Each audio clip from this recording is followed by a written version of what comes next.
ito po ang ating napakagandang Maxi Cosi Micro 12 LX. So ayan. So this is good for newborn up to 1 year old. Ayan. So this imported mold demo put out po from Australia. Complete po ito with box and yung kanyang manual. Okay? So this already washed and ready to use. So all black po siya. Ayan. And then with base na po. Ayan. So para mas sturdy po siya pag nakalagay po or nakaupo siya sa sasakyan. Okay? So ito po yung details po niya one by one. Thank you. Wait lang po. Ay, thank you. Wait lang. May gagawin pa dito si Daddy. Okay? So, ayan po. Wala po itong faded, wala siyang discoloration. So, ayan po siya kapag naka-setup. Ayan. Okay? So, unahin natin yung kanyang handle. And then, leather na po itong kanyang handle dito sa Maxi Cosi. Pang mayaman ang design. Yes. Okay? Ganda na quality oh. So, kung meron po kayong Maxi Cosi na sa stroller, pwede po yan i-install din po. Basta meron kayo adapter nun. Headrest, and then harness, belt lock, wala po siyang putol. Ayan. And then, para ma-adjust yung kanyang harness dito, ayan, press nyo po ito. Ito kulay white. Tapos adjust nyo po siya ganyan. Okay? Tapos pagka tatight nyo po siya, hatakin nyo na po ito. Ayan. Okay? And then, next natin, itong kanyang headrest na adjust po ito. Nabababa. Ayan. Nabababa po siya kapag newborn pa. Kapag mga 1 year old, ayan, na-adjust po siyang ganyan kataas. Adjustable. Yung iba carrier, hindi adjustable eh. Yes, fixed lang siyang ganun. Pero ito, adjustable yung Ang headrest ganda niya. ba kagawa ni Maxi Cosi. Tapos, ito yung kanyang body frame, ayan.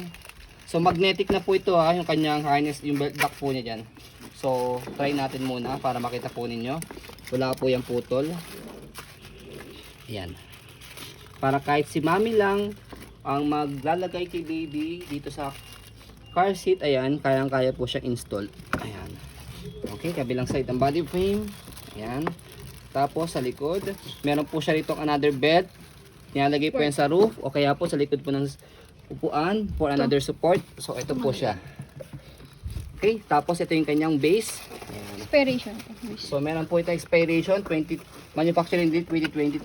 So expiration po ng ganito is up to 6 years. So hanggang 2028 pa po siya. Pwede So ka pa bakit mayroong expiration? Una-una dahil sa material use. Pangalawa, if in case na nagkaroon ng damage, so hindi na po siya pwedeng gamitin. Okay? Sa ibang bansa po kasi mandatory sa kanila may car seat, kaya hindi pwede expired po yung car seat kapag ginamit. Ayan. Pero sa atin dito sa Pilipinas, hindi naman po siya naging mandatory. Pero sobrang laki ng tulong po kapag mayroong car seat for safetyness po ni baby. Hindi siya ISOPIC kasi si reward facing siya. Lalo na po, yung nangyari accident sa expressway, sa isang buong pamilya, si baby lang po yung nakaligtas dahil merong car seat. Ayan. So sa pag-install po sa kanya, itong stroller na, itong car seat natin sa base, ayan. So, sasalpak lang siyang ganyan. Ayan. So color red, hindi pa siya nakalagay. Once na mag color green po yan, ayan. Video ko, wait. Color green, nakago na po siya. Ay, nakago tuloy. Nakalock na. Sasakyan. Tapos, hatakin nyo lang po dito. Press po ito. Tapos, hatakin nyo lang po siya.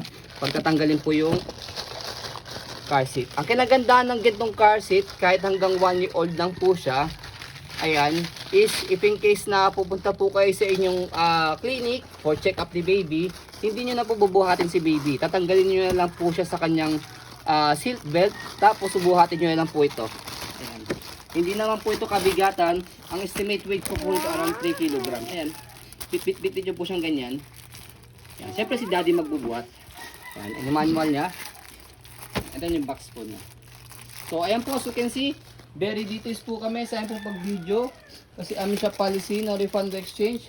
What you see is what you get. So ayan po, maraming salamat. Have a nice day and God bless po.